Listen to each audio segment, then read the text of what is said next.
Assalamualaikum warahmatullahi wabarakatuh. Halo teman-teman, di video kali ini coba kita bahas dua hal ya. Yang pertama adalah kapan saatnya membeli suatu saham. Terus kemudian yang kedua adalah kapan saatnya menjual saham kita. Jadi beberapa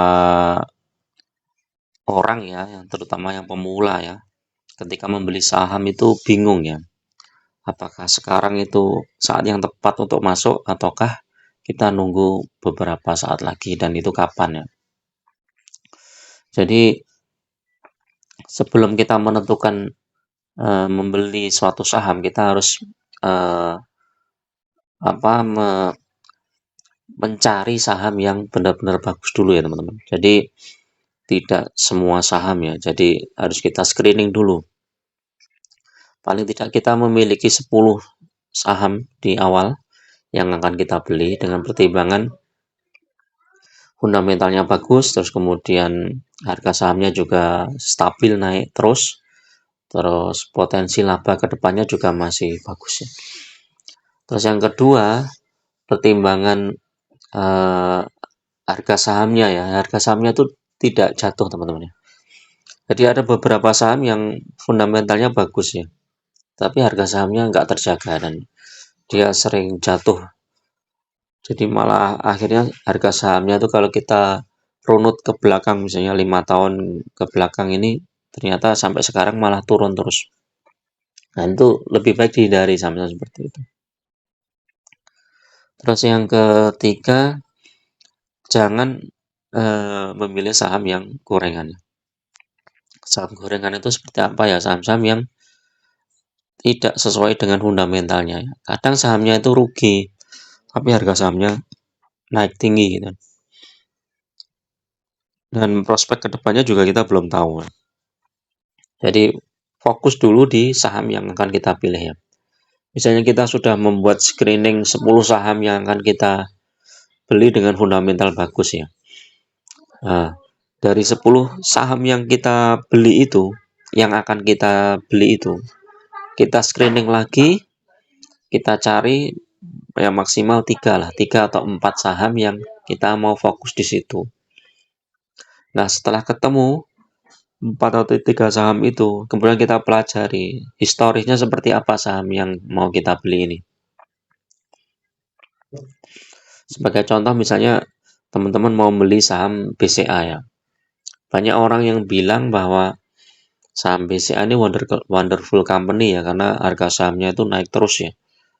Mungkin kalau kita perhatikan historisnya saham BCA ini sudah stock split berapa kali ya. Jadi eh, kalau kita pegang saham BCA ini di awal-awal waktu setelah IPO ya, mungkin sekarang udah cuannya besar banget ya. Nah, itu kan historisnya ya. Terus kemudian kita cek kalau kita mau masuk ke BCA itu kira-kira saat kapan. Nah, terus kita cek dulu ya. Misalnya historisnya 1 tahun ya misalnya ini. Nah, BCA ini harga sahamnya kan naik turun juga nih ya. Walaupun secara umum dia tetap naik ya. Nah, ini kan dia sempat turun, kemudian ya di bulan-bulan Oktober turun, terus di bulan apa ini Mei, Juni juga turun. Kalau kita lihat historis 3 tahun juga nih naik turun naik turun. Rata-rata turun di bulan Juli ya. Bulan Juli ada yang di bulan Juli turun, kemudian habis itu naik terus. Nah, jadi kalau kita lihat secara teknikal ya, kita masuk saat-saat harga sahamnya turun ya. Jadi kalau sekarang mau masuk BCA ya gimana ya? Harganya udah tinggi ya teman-teman. Mungkin nunggu momentum saat dia turun. Mungkin setelah pembagian dividen atau ada koreksi saat yang lainnya ya. Jadi kalau kita lihat 6 bulan ini, dia dari bulan April sampai Juni kan turun ya. Habis itu dia naik terus. Nah, jadi kita harus tahu momentumnya ya saat saham itu terkoreksi ya kita masuk. Jadi seperti itu. Nah, Saham yang bagus tuh yang seperti ini teman-teman ya. Grafiknya harga sahamnya itu naik terus. Walaupun naik turun tapi secara umum dia naik ya. Ini BCA sempat turun dari tahun 2020 ini ya, dari 6.000 sekian ya atau hampir 7.000 turun ke 4.400 ya. Habis itu naik, kemudian turun lagi, tapi secara umum dia naik. Ini seperti ini bagus. Coba bandingkan dengan saham apa ya? Coba Unilever mungkin ya. Unilever ini 1 tahun turun, 3 tahun turun, 5 tahun turun ya. Ini lebih baik dihindari kalau saham-saham seperti ini kalau saya teman-teman. Astra 1 tahun turun, 3 tahun sama, 5 tahun masih turun. Nah ini kalau saham-saham seperti ini ya untuk ini aja lah, swing atau trading aja. Jadi kita nggak hold dalam jangka panjang ya, tapi cuman kita memanfaatkan momentum saat harga sahamnya turun jauh, nah kita masuk. Nah, nanti kalau sudah harga sahamnya naik, kita jual seperti itu. Dan kita bandingkan dengan Adro misalnya ya. 1 tahun naik, 3 tahun naik tinggi, 5 tahun naik. Nah ini saham seperti ini bagus ya teman-teman. Walaupun dia juga sempat di harga tertinggi, di harga pucuk ya. Tapi kemudian dia koreksi lagi, turun sampai di 2000, habis itu mantul sekarang udah 3.600. Jadi kalau saham-saham seperti ini itu bagus ya untuk hold jangka panjangnya. Walaupun ada yang bilang ya saham batubara itu sudah sunset ya, udah mau redup. Nah, tapi kenyataannya cadangan batubara kita kan masih besar banget ya, mungkin masih bisa sampai 100 tahun ke depan itu masih mampu ya. Kalau misalnya nggak ada pasar pun masa akan kita tinggalkan ya. Pasti masih ada yang membeli ya saham-saham apa harga batubara. Kemudian kita contohin Adaro ini juga dividennya besar teman-teman ya. Selain harga sahamnya naik, dividennya juga besar. Kemudian contoh lagi misalnya apa ya? Era misalnya ya. Era ini 1 tahun turun, 3 tahun turun, 5 tahun naik ya. Lumayan ini. 5 tahun naik ya. Ini kalau saya untuk ini aja, swing atau trading aja, nggak bukan untuk investasi jangka panjang.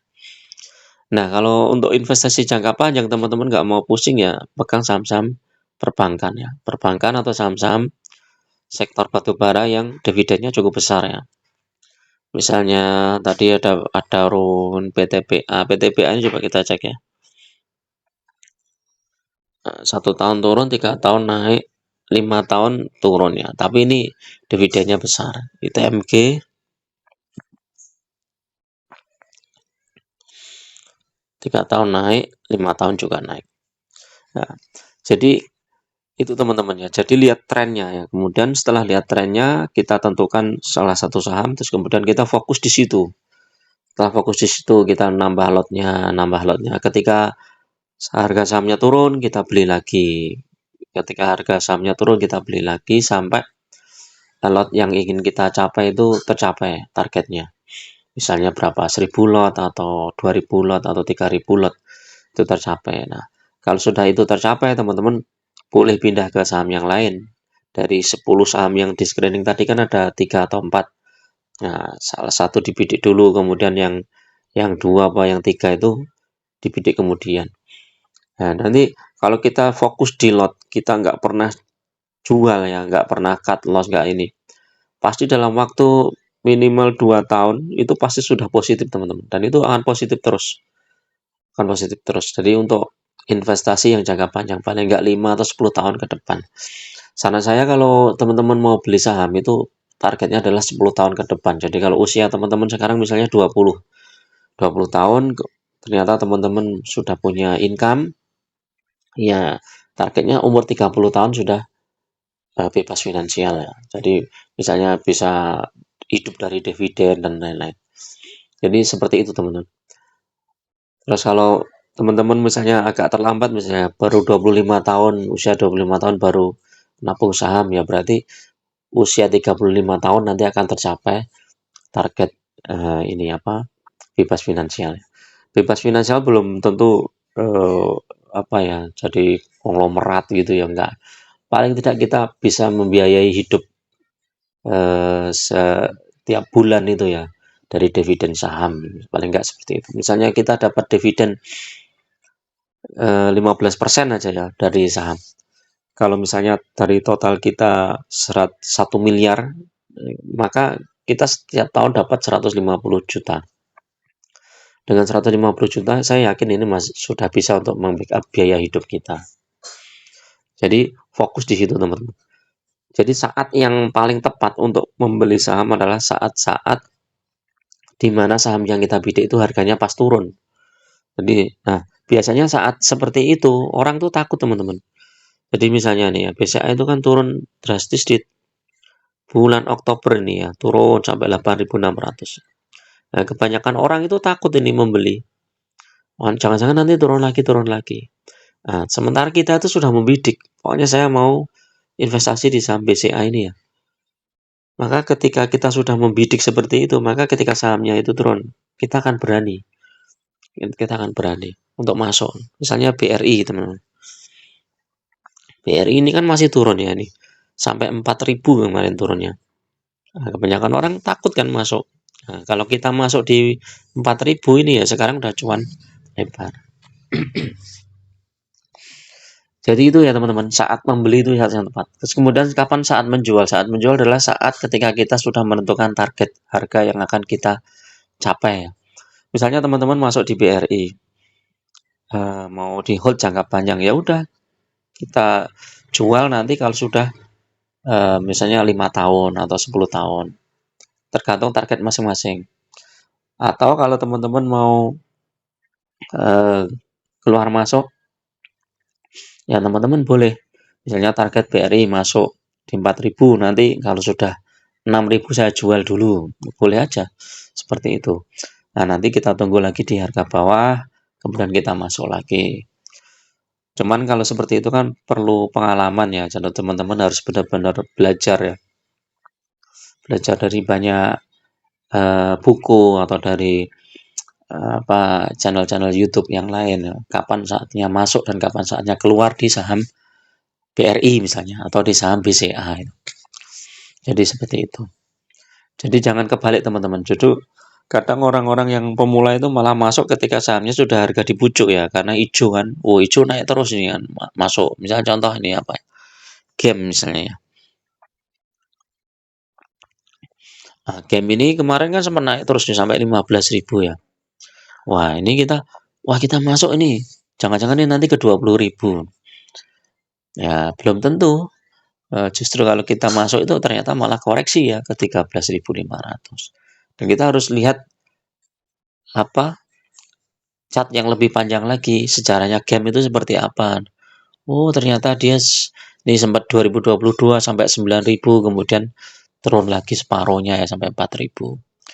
Jadi harus berhati-hati ya teman-teman. Oke, itu dulu teman-teman untuk review pagi ini ya. Mudah-mudahan bermanfaat. Mohon maaf ya ini agak flu nih ya. Suaranya agak serak-serak. Terima kasih. Tetap hati-hati dalam investasi saham. Jangan terjebak di saham-saham gorengan atau pakai margin dan lain-lain. Fokus di saham-saham yang fundamental bagus. Kemudian saat harga sahamnya turun, teman-teman beli. Terima kasih. Assalamualaikum warahmatullahi wabarakatuh.